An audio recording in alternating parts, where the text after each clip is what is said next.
Amina. Matatizo, binadamu hatujaumbiwa matatizo, lakini mwanadamu anayanusu matatizo. Sikiliza nikwambie kitu kimoja. Hivyo ulivyo inawezekana Mungu akupanga uwe hivyo, lakini wewe ndio umesababisha uwe hivyo. Inawezekana Mungu akupanga uishi kuzalishwa. Inawezekana Mungu hakupanga uishi kwa unafanya biashara za kuuza nguo kutembeza usiku kucha. Inawezekana Mungu alipanga mengi, alipanga mema juu yako, lakini wewe ukayaruhusu matatizo. Matatizo yanaruhusiwa na mwanadamu. Matatizo yanatengenezwa na mwanadamu. Kadri unavyozidi kuisogelea dhambi, ndivyo kadri unavyozidi kutoka nje na Mungu na kusogelea shetani. Yaani kadri unavyozidi kutenda mema, ndivyo kadri unavyozidi kukaribia mema na kuikaa ndani ya mema.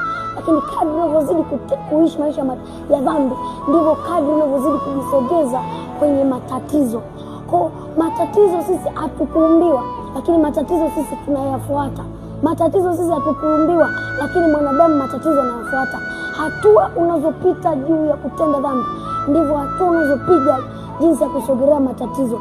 Hatua unazopiga jinsi ya kutenda mema, ndivyo hatua. Sikiliza nikwambie kitu kimoja. Sumaku haiwezi kuvuta chuma kilichopo mbali, ila sumaku inaweza kuvuta chuma kilichopo karibu.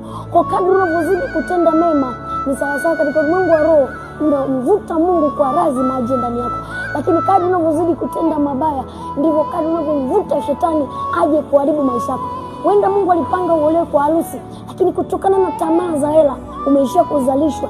Una miaka 40, miaka 30 na uolewe unaishia kuchezewa tu.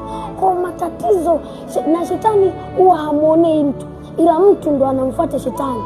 Mwalimu huwa hampigi mtoto ambaye hana kosa, ila mwalimu anampiga mtoto ambaye hana kosa.